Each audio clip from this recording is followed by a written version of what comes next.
Ni ubwami bwari bukomeye cyane, bwari buzwi mu bihugu byinshi kubera ubutunzi, umutekano n'amategeko akomeye.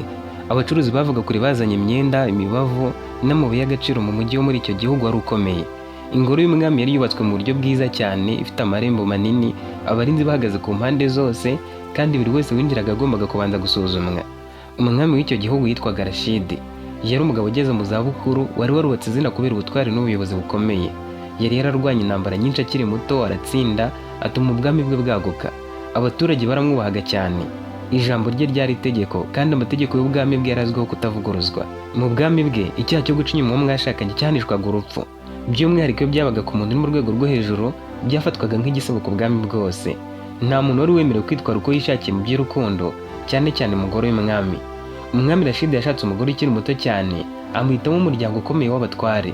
Uwo mukobwa yitwaga Marika.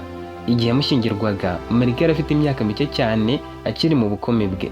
Umwami we yaramurengejeho imyaka myinshi, ariko kubera icyubahiro n'ubutunzi byari biherekejwe no kuba umwamikazi, umuryango wa Marika ntiwigeze utekereza kabiri. Mu ntangiriro, Marika yagerageje kubana neza n'umugabo we.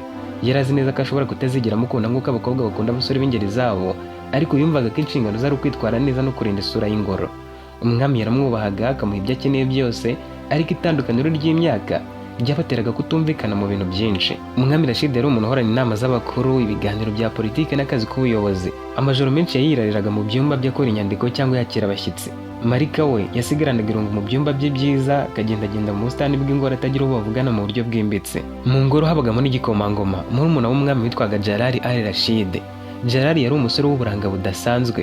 Yari afite isura nziza, ijwi rituje n'imyitwarire myiza. Abantu benshi bo mu bwami bamufataga nk'umusore w'intangarugero. Yubahaga umuvandimwe we, kandi ntiyigeraga agaragaza icyifuzo cyo kwivanga mu buyobozi bwe. Igikomangoma Jalali yari mu kigero cy'imyaka ihuye n'iya Marika.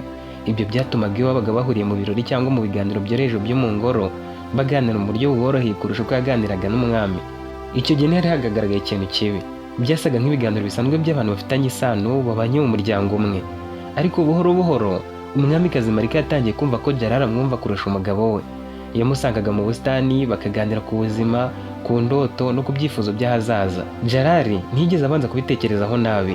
Yabonaga umwamikazi nk'umuntu uri mu muryango, uzi kuganira, kandi yizeraga ko ari mu murongo w'icyubahiro. Icyakora umutima wa Marika watangiye guhinduka. Yatangiye kubona mu musore Jalali ibyo atabonaga mu mugabo we, birimo ubusore, ubushyuhe, n'ijambo rimwumvisha ko ari umuntu ukiri muto ufite ibyifuzo bikomeye. Yagerageje kubirwanya, yibutsa umutima we ko amategeko y'ubwami atihanganiraga ibintu nk'ibyo. Ariko uko iminsi yagendaga ishira, niko yisanze ashaka kumubona kenshi. Umunsi umwe yatangiye kuganira na Jalali mu buryo butandukanye n'ubusanzwe. Yavugaga amagambo yuzuyemo kumushimira birengeje urugero, akamureba mu maso igihe kirekire. Jalali yabanje kubifata nk'ibisanzwe, ariko nyuma atangira kumva ko hari ikintu kitari mu murongo w'ubuvandimwe. Marika niwe watangiye kubishyiramo imbaraga. Yatangiye kumutumira mu byumba bye ku mpamvu zitandukanye. Rimwe na rimwe ngo ni ukuganira ku mishinga y'ubugiraneza bwo gufasha abaturage, ubundi ngo ni ukumwereka impano ziturutse mu bihugu bya kure. Izo mpamvu zose zari zitwikiriye ikintu cyari kiri gukura mu mutima we. Jalali yari umusore mwiza pe, ariko nanone yari umusore utarigeze ahura n'umugore w'umunyacyubahiro wamwereka ko amukeneye. Yisanze atangiye kugwa mu mutego atari yarabanje gutekerezaho mbere. Yari azi neza ko ibyo barimo byari icyaha gikomeye, kandi ko byari guhanishwa urupfu. Ariko umutima w'ubusore n'uburyo umwamikazi yamwegerezaga byaramugoraga mu kwifata. Mu ngoro ibintu byari bikomeje kugenda biba mu ibanga rikomeye. Nta muntu n'umwe wari wakabibonye ku mugaragaro, ariko mu mitima yabo bari bazi neza ko bari gukina n'umuriro. Iyo ibyo biramuka bimenyekanye, ntibyashoboraga kurangira neza. Mu bwami bw'uwo mwami witwaga Sultani Karim al-Rashid, icyaha nk'icyo cyanishwaga urupfu, kandi byari kurimbura isura y'umuryango wose. Mu gihe ibi byose byaberaga mu ngoro, mu gace kamwe k'umujyi wo hanze y'ingoro, hari umugore wari uzwiho gukunda kubara inkuru. Uwo mugore ntiyari umukire, ariko yari afite ubwenge n'ubuhanga bwo guhimba imigani n'inkuru. Yabaga yicaye imbere y'inzu ye, abana bakamukikiza, akababwira inkuru yahimbaga ubwe. Yari afite umwana w'umuhungu uri hagati y'imyaka 7 n'9 wakundaga kumwumva cyane kurusha abandi. Uwo mugore ntiyari azi ko inkuru imwe imeze nk'umugani azahimba yashoboraga guhungabanya ingoro y'umwami. Icyo gihe mu ngoro, Marika yaramaze kurenga umurongo utukura, yaramaze kurenga umurongo atagombaga kurenga. Kandi hagati ye na Jalali nta n'umwe wari uzi ko hari inkuru igiye kuvuga hanze y'ingoro, igasa naho ivuga iby'ibanga ryabo mu buryo budasanzwe. Muri ako gace kari hakurya y'ingoro, ahari amazu y'abacuruzi n'abanyabukorikori, niho habaga uwo mugore witwaga Nura. Nura ntiyari umukire, ariko yari umugore uzwi cyane mu gace ke. Yari umunyabwenge, azi gutega amatwi no kwitegereza ibera mu bantu, hanyuma akabihimbamo umugani cyangwa inkuru yo kubarira abana be nabo mu baturanyi, utibagiwe abagore bakuru n'abagabo. Inkuru ze zabaga ziryoshye, bamwe bakumva ari imigani kandi nta ngero itarazumvirizaga, usibye ko abana ari we yibandagaho cyane. Yabaga yicaye ku irembo ry'inzu ye nimugoroba, abana bakamukikiza, abadamu bikabuko n'abagabo bakaza kumva. Ntiyari yarasomye ibitabo byinshi, ariko yari azi guhimba inkuru mu buryo bwumvikana, kandi buri mugani wabaga ufite isomo. Yavugaga mu ijwi rituje ariko rikurura amatwi y'abantu, kandi ntiyakundaga kuvuga amagambo agoye. Yabaga ashaka ko n'umwana muto amwumva. Yari afite umwana w'umuhungu witwaga Samiri, wari uri hagati y'imyaka 7 n'9. Samiri yakundaga kwicara hafi ya nyina kurusha abandi bana bose. Iyo yabaga avuga, wasangaga amuhanze amaso ashaka kumva buri jambo. Umunsi umwe Samiri yamushyize ku nkeke ashaka ko amubwira umugani. Yifuzaga kujya mu bandi bana nawe akawubabwira, kuko yari yarakurikije nyina 100%, agakunda kubwira abandi bana inkuru n'imigani yamukuragaho. Nyina yari afite inkuru nshya ashaka kubarira abagore bakiri bato bashakanye n'abagabo bakuze. Umwana we rero akomeje kumubuza amahwemo, apfa kuyimubwira nubwo atekerezaga ko itamugenewe. Kugira ngo umwana abyishimire, yabimubwiye nk'ubara umugani muremure. Aratangira ati, kera habayeho umugore w'umunyacyubahiro cyane. Yari atuye mu mujyi ukomeye. Yashakanye n'umugabo mukuru cyane, umukire kandi wubahwaga na buri wese. Uwo mugabo yamuhaye inzu nini, abaja n'imitako myinshi. Ariko uwo mugore nubwo yaratunze byose, umutima we ntiwari ufite amahoro. Nura yakomeje avuga ko uwo mugore yari yarashyingiwe akiri muto, ataramenya neza icyo urukundo ari cyo. Umugabo yamwitagaho mu buryo bwo kumuha ibyo akeneye, ariko ntiyamwumvaga nk'umuntu wifuza gusangira ubuzima n'undi mu buryo bukomeye bw'amarangamutima. Yari umusaza uhorana akazi kenshi, akagira ibyubahiro, ariko ntamenye irungu ry'umutima w'umugore ukiri muto. Nura yavuze ko uwo mugore yatangiye kurambirwa ubuzima bwe. Yatangiye kureba hanze y'inzu ye, akabona abasore bato bafite imbaraga n'ibyishimo akabifuza. Muri abo basore hari umwe wari mwiza cyane kurusha abandi, wari woroheje mu mutima kandi yiyubaha. Uwo mugore niwe yegereye. Yamushukishije impano, amwizeza kumugirira neza, amubwira amagambo amwereka ko amukeneye. Uwo musore yabanje kwanga, ariko kubera ko yarakiri muto kandi adafite ibintu byinshi, yisanga yemeye ubwo bucuti. Nura ntiyakoresheje amagambo akomeye muri uwo mugani. Yavugaga ibintu mu buryo busanzwe, ariko amagambo yumvikanaga neza. Yavuze ko icyo cyaha kitatinze kumenyekana, ko umujyi wose watangiye kuvuga inkuru y'umugore washutse umusore, kandi ko icyubahiro cy'urugo rwe cyahise gisenyuka. Yarangije umugani watanga isomo ryoroshye ati, mwana wanjye, umugore cyangwa umugabo wihishe inyuma y'icyubahiro agashuka umwana muto, ntaba ari kubaka igihugu, ahubwo bari kugisenya. Kandi icyo asenya nticyongera kubakwa n'ubutunzi bwe. Nura yumvise amwikijije, aramubwira ati, ngaho mva mu maso, umugani washakaga nawe uguciriye. Samiri we yitereye mu birere yishimye, kuko yarabonye inkuru yo kubarira abandi bana. Yabanje kugenda atekereza ku mugani wa nyina. Mu mutwe we inkuru ntiyari umugani gusa, yayumvaga nk'ikintu gishobora kubaho mu buzima busanzwe. Yatekereje ku mugore w'umunyacyubahiro, ku musore mwiza washutswe, no ku muryango usenyuka kubera ibanga. Bukeye bwaho yahuye n'abandi bana ku muhanda. Nk'uko abana bakundaga kubigenza, batangiye kubwirana ibyo bumvise mu ngo zabo. Samiri nawe yaravuze ati, ejo mama yambwiye inkuru y'umugore w'umukire washakanye n'umusaza, ariko akaza gushuka umusore mwiza bajya kunganya imyaka. Abandi bana baretse kuvuga inkuru zabo zitari ziryoshye nkayo, bamutega amatwi baramwumva. Samiri ntiyavugaga nk'umuntu uri guca umugani. Yabivugaga nk'aho ari ibintu byabayeho koko, ashaka no kwemera kuri abo bana ngo babwire ko ibyo bintu byabayeho bya nyabyo. Yiyongereyemo amagambo make atari muri ya nkuru, ariko asa n'ahari ibisobanuro ashyizemo kugira ngo abana babashe kubisobanukirwa neza. Yavuze ko uwo mugore yashatse kugosha uwo musore, ko yamuhaga impano zihenze, atekereza ko nta muntu uzamenya ibanga rye. Abana batangiye kubaza ibibazo bati, none se byarangiye bite? Umugabo we ushaje yarabimenye? Samiri ibibazo bimwe yumvaga bikomeye, ariko ntiyari kwemera ko bamucishamo ijisho. Yahise ashaka kugaragara nk'umuntu uzi byinshi kuri iyo nkuru, aravuga ati, abantu bose barabimenye, n'abana bato barabimenya, abana bato nkatwe barabimenye. Iyo nkuru yayibabwiraga ku muhanda wari wuzuye mu rusaku rw'abacuruzi, ariko hari umuntu wayumvise utari umwana. Mu bakozi b'ingoro hari umuja witwaga Rayira. Rayira yari umwe mu bakozi ba hafi b'umwamikazi Marika. Yajyaga amukorera, akaba hafi ye buri munsi, akamuherekeza aho yajyaga hose mu mujyi. Uwo munsi Marika yari yamwohereje mu isoko rya hakurya y'ingoro. Yari yagiye kugura impano yihariye. Yari yamusabye kumushakira imikufi ya zahabu n'amavuta ahumura cyane ngo abitegure nk'impano. Izo mpano sizo yari yageneye umwami, zari zikenewe Jalali. Rayira ntiyarazi neza impamvu y'izo mpano, ariko yarabikekaga. Yaramaze igihe abona uburyo umwamikazi yitwaraga iyo Jalali yabaga ari hafi ye.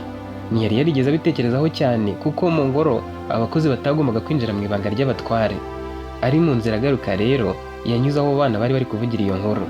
Yari yiteze gusa kubumva bavuga ibintu bisanzwe by'abana, ariko yumvise Samira avuga ati, ni umugore ukomeye cyane, ufite inzu nini n'abakozi benshi, ariko yashutse umusore mwiza kuko umugabo ari umusaza.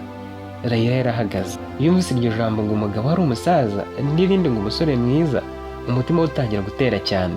Ntiyashoboraga kumenya impamvu neza, ariko ayo magambo yumvaga asa n'aho ahuriye n'ibyo yabonaga mu ngoro. yegera abana yisekera nk'aho yakunze inkuru bavugaga.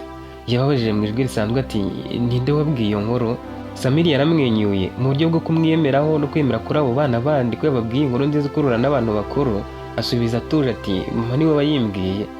Rahira ntiyavuze byinshi, ariko mu mutwe we hatangiye kuzamo impungenge.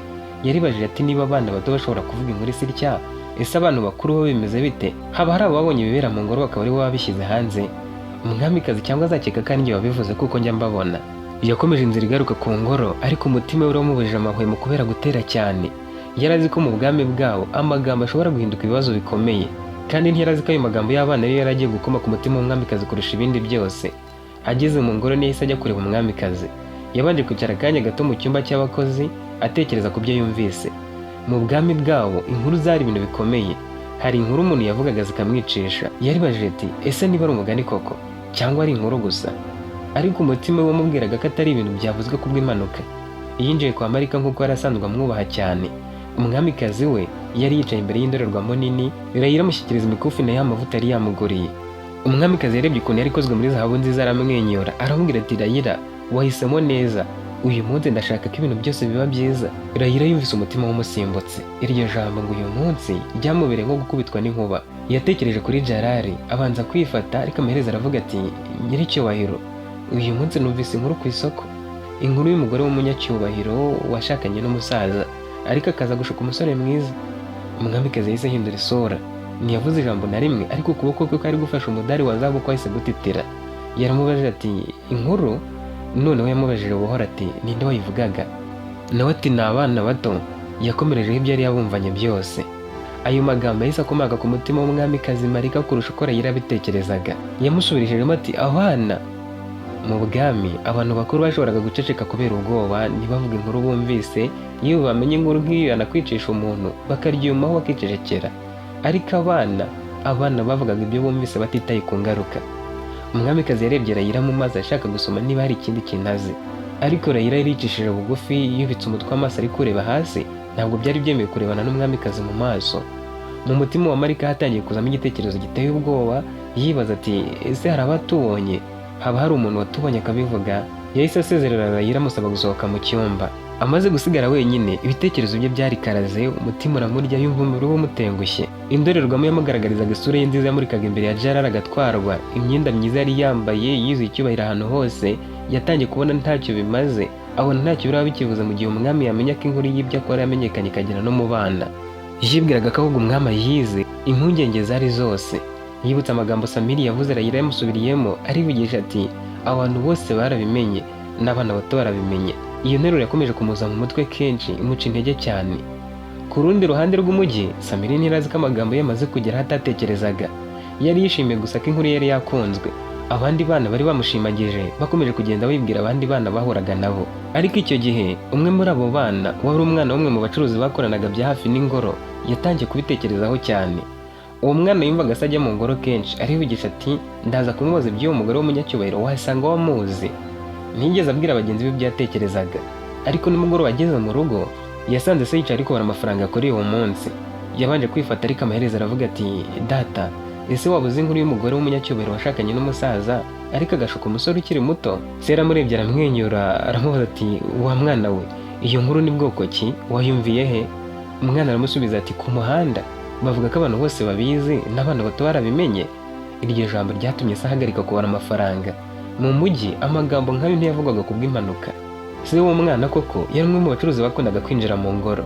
Ntiyari umujyanama w'umwami, ariko yajyaga atanga ibikoresho by'agaciro ibwami. Yari azi imikorere y'ingoro, azi n'ubwoko bw'ibihuha byashoboraga kuhazenguruka. Aho kubaza neza umwana koko aho yakuye inkuru, yabifashe nk'aho ari inkuru iri ahantu hose. Umwana nawe ntiyamusobanuriye neza ko ari inkuru Samiri yababwiye. Se yacecetse gato, aratekereza, amubwira ko iyo nkuru atayizi. Maze Samiri ayimusubiramo uko yakabaye, ayivuga nk'aho ari ibintu byabayeho. Bukeye bwaho uwo mugabo yageze ku isoko, ntiyavuga inkuru nk'aho ari igihuha. Yayivuze nk'umuntu ushaka kumenya niba abandi barayumvise. Yabajije umugore wari hirya ati ese wowe wumvise ya nkuru? Hari inkuru iri kugenda ikwirakwira mu mujyi no mu nkengero. Umucuruzi wo hirya utari uwo mugore yarabajije, nawe akaba yari afite umwana muto mu Samiri yari yayibwiye. Yahise abaza ati iyo umugore w'umunyacyubahiro se? Nawe ati ni iyo ngiyo. Iyo nkuru wayikuye he se? Undi ati abana barayizi, umuhungu wanjye niwe wayimbwiye, ngo ni umugore washakanye n'umusaza, ngo umusaza akamwima umwanya, umugore agashuka umusore. Ntawavuze izina, bose bumvaga nyine ubwo mugore ahari w'umunyacyubahiro.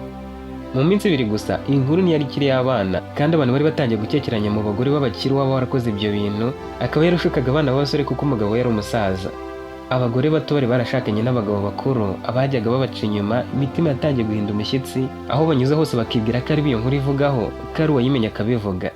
Yari igeze mu bagabo n'abagore bakuru, mu bacuruzi no mu bakozi bamwe b'ingoro. Ariko hari itandukaniro rikomeye mu kuyivuga. Abana bayivugaga badatinya, bakayivuga nk'ibintu byabayeho bifitiye amatsiko, bari kubaza niba ibyo bintu bishoboka, kandi bakayibarira abandi bahuye. Nyamara abakuru bo bakayiganira gahoro bongorerana, ab'ibwami bo bakabanza kureba hirya no hino ngo barebe ko nta muntu uri kubumva mbere yo kuyivuga.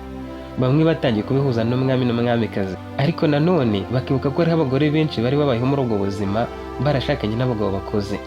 Gusa wari kumenyekana, igihano cyari ukwicwa. Mu ngoro Rahira yatangiye kubona hari impinduka. Iyo yajyaga mu gikoni yasangaga abaja babiri baganira, yakwinjira bagahita baceceka. Iyo yanyuraga mu mbuga, abarinzi babaga baganira, bagahita bahagarika ikiganiro. Bari bazi ko avugana n'umwamikazi buri kanya, kari umukozi wa hafi, kandi iyo nkuru bayihuzaga nawe, bigatuma baceceka ngo atajya kubarega nta bimenyetso bafite. Nta muntu wavugaga izina ry'umwamikazi, ariko inkuru yari imaze kugira ishusho mu mitwe y'abantu bose. Marika nawe yatangiye kubyumva ko byageze n'umubano wo mu ngoro. Umunsi umwe yanyuze hafi y'icyumba cy'abagore bakuru aho ngaho mu ngoro, yumva umwe abwira undi ati, ikibazo si ugushaka ibyishimo, ikibazo gihari ni uko umugore nk'uwo bazamwica, kuko aho guca inyuma umugabo we yasaba Gatanya akajya kubana n'utwo dusore. Guca inyuma umugabo we hanishwa urupfu, nta muntu utabizi, ariko Gatanya zo ziba zemewe. Undi nawe yaravuze ati, niba abana batangiye kubivuga, ejo bizaba biri komeza y'abajyanama bibaza uwo mugore uca inyuma umugabo uwo ari we, kandi byanga bikunda azafatwa ahanwe bikomeye, yicerwa ku karubanda biha abandi bagore isomo. Umwamikazi ntiyigeze yinjira muri icyo cyumba, yasubiye inyuma buhoro buhoro. Umutima we wari urimo gukubita cyane kurusha mbere. Noneho Rahira wari umubwiye iyo nkuru, we ubwe yarayumvise mu bantu bakuru. Icyo nicyo cyamuciye intege kurusha byose. Muri icyo gihe cyose umwami ntiyari yakagize icyo avuga. Yarakomeje gukora imirimo ye nk'ibisanzwe, akakira intumwa, akajya mu nama. Ariko hari abari baramaze kumubwira ko ari amagambo ari kugendagenda mu mujyi. Yabateze amatwi, ntigera ababaza byinshi, ntiyigeze agaragaza uburakari. Yaravuze gusa ati, amagambo agenda vuba kurusha ukuri, uwo mugore aramutse abonetse yahanwa. Abo babimubwiye basohotse bibaza niba koko atabyitayeho cyangwa niba hari icyo azi kubarusha bose. Umwamikazi yatangiye kubura amahoro. Yaratekerezaga ati, ese umwami acecetse kuko abizi? Ese ategereje ko nishyira ahagaragara? Aho ntiwasanga inama y'abakuru izaterana maze bakabivugiramo? Yarazi neza ibihano yari guhabwa. Yibwiraga ko agiye guseba mu ruhame, agakurwaho icyubahiro kandi akicwa. N'iryo joro ntiyasinziriye. Yarebye hanze mu idirishya ry'ingoro abona umujyi utuje, ariko we akumva ari nkaho buri rugo ruri kumuvugaho ari we bagize ikiganiro. Yumvise atagishoboye gutegereza ngo yicirwe mu maso yabo. Mu gitondo cya kare mu ngoro humvikanye ko araterana inama y'abakuru b'igihugu ku mugoroba ku munsi ukurikira. Yari kwitabirwa n'abajyanama bakuru, abacuruzi bafite ijambo rikomeye, n'abayobozi b'ingabo. Rahira niwe wazanye ayo makuru mu cyumba cy'umwamikazi ati, nyiricyubahiro, ku mugoroba w'ejo hari inama ikomeye. Marika aramurebye aramubaza ati, inama y'iki? Nawe ati, ntacyo bavuze gusa ko hari ikibazo kireba icyubahiro cy'igihugu. Iryo jambo icyubahiro cy'igihugu ryahise rimutera ubwoba. Mu mutima we nta gushidikanya ko ari kugihari, yumvise ko ariyo bagiye kwigaho. Yatekereje ku magambo yumvise muri w'abagore bakuru, yongera kwibuka ko inkuru yabaye iy'abana, anibutse ko umwami acecetse, muri we aravuga ati, iyo nama ntisanzwe, ni urubanza rwanjye. Ntiyategereje ko inama iba. Kuri uwo munsi yiriwe atekereza ko ari guhunga, ndetse ajya no gusezera kuri Jalali, ariko ntiyamubwira ikijya mbere. Yaramuganirije gusa aramusekera asubira mu cyumba cye. Yahamagaye Rahira nijoro aramubwira ati, tegura imyenda yoroheje, nta mitako nkeneye kandi ndagenda nta barinzi, ushyiremo n'amafaranga ahagije yatunga umuntu igihe kirekire. Rahira atangiye guhinda umushyitsi, nawe ati, none se nyiricyubahiro umurajya he? Umwamikazi ati, ndajya ahantu hakure, aho nta muntu uzambaza ibibazo byinshi. Yarapakiye igikapu agitereka aho agiye. Marika yicaye ku meza yandikira umwami. Yanditse ibaruwa ngufi ayishyira ku meza ye. Yagiraga iti, nyagasani, ibikorwa byanjye bitangiye kugera mu bantu bose. Sinifuza kwicwa kandi ndabizi ushobora kubikora. Mpisemo guhunga aho gutegereza gusubira mu ruhame no kwicirwa ku karubanda. Uzambabarire kandi ntuzigere ugerera n'abo nashutse nk'uko babivuga mu ngoro. Nzi neza ko bizi, ikaba ariyo mpamvu wacecetse. Rwose uwo musore nubwo ntamukubwiye, niba umuzi cyangwa ukazamumenya nyuma, ntuzamuhemukire, amakosa ni ayanjye, ni jye wamushotse koko nk'uko babivuga. Yasize iyo baruwa umwami yajyaga asomera inyandiko ze za buri gitondo. maze mu mwijima w'ijoro aherekejwe na Layla asohoka mu ngoro bucece, anyura mu nzira yarazi neza ko nta murinzi wo ku marembo y'ingoro wamubona. Hanyuma arinze ku marembo asezera kuri Layla, wagaruka inyuma umwamikazi afata ifarashi arahunga. Mu gitondo umwami yinjiye mu cyumba cye asanga umwamikazi adahari. Yabanje kubitekereza nk'ibisanzwe, ariko abonye ibaruwa isura ye irahinduka. Yayisomye inshuro ya mbere yongera kuyisoma iya kabiri. Nta burakari yagaragaje ako kanya, ariko yahise ategeka ati mumpamagarire abarinzi b'ijoro, mumpamagarire na Layla. Layla baramuzanye nabo barinzi barabazana, bahagarara imbere y'umwami batitira. Umwami yabajije abarinzi ati yaciye he, yagiye ryari? Bamubwiye ko batabizi, ko batigeze bamubona. Yabibaje na Layla abanza guceceka, ariko kuko umwamikazi yari amaze kugenda yumva nta mpamvu yo guhisha ukuri. Yamubwiye uko bimeze, ati inama y'uyu munsi yatekereje ko ari we iri bwigaho, ikamufatira ibihano kubera ko inkuru y'ibyo yakoraga yari imaze kugera no mu bana. Yahise amubwira inkuru yumvise ku bana, amubwira ko umwamikazi yatangiye kugira ubwoba kuva icyo gihe akeka ko ari we bavuga. Umwami yacecetse igihe kinini, atuje aramubaza ati ninde watangaje iyo nkuru? Layla ati ni umwana muto witwa Samiri, yayikuye kuri nyina Nura, nawe yibwira abandi bana. Samiri ntiyarazi ko izina rye ryageze ku mwami, yahamagajwe ari kumwe na nyina ngo bitabe ibwami. Nura yinjiye mu ngoro afite ubwoba, atekereza ko ari ikosa yakoze. Umwami yabarebye bombi, abaza Samiri ati ni wowe mwana wabwiye abana inkuru y'umugore washakanye n'umusaza, umusaza ntamwiteho, maze uwo mugore ukiri muto agashuka umusore? Samiri yarebye nyina, hanyuma areba umwami aravuga ati yego nyagasani, ni umugani mama yambwiye. Umwami hindukiriye Nura aramubaza ati wari uzi ko uwo mugani usa n'ibibera hano? Nura apfukamye hasi aramubwira ati nyagasani, ni umugani gusa, ni inkuru iri aho nahimbye, nta zina nigeze mvuga, nta muntu nashakaga kuvuga, ni inkuru nahimbiye umwana wanjye nk'uko nsanzwe mubwira imigani n'inkuru zitandukanye. Umwami yaracecetse atekereza ku mugore we. Yaravuze ati ndabyemeye koko, siko buri gihe igihugu gisenywa n'intambara, inkuru mpimbano itumye umunyabyaha yivamo. Yarebye umwana aramwenyura aramubwira ati nta cyaha wakoze, ntimugire ubwoba, wivugiye inkuru wabwiwe na mama wawe, kandi nawe niba asanzwe ahimba inkuru agamije kwigisha abantu, si ikosa yakoze. Icyakora inkuru n'imigani bigize akamaro kurushaho, kuko bitumye ukuri kujya ahagaragara. Umwami yabasabye kwitahira, we n'abajyanama bakora inama yo kubiganiraho. Mu mujyi hose byamenyekanye ko umwamikazi yahunze kubera amagambo yatangiriye ku muhanda mu nkuru y'abana. Abantu baratangaye, bibaza uwo musore yashukaga uwo ari we, ariko ntiyamenyekana. Gerard nawe yaryumyeho, aho yararagahorana ubwoba ko bazamuvumbura, ariko akanashimira umwamikazi ko atamuzanye mu bibazo bye, ntihagire avuga izina rye mu ibaruwa yasize. Umwami ntiyigeze ategeka ko umwamikazi agarurwa ku gahato ngo agire abo yohereza bo kumushakisha, kandi ntiyigeze ashaka kumenya uwo yamucagaho inyuma.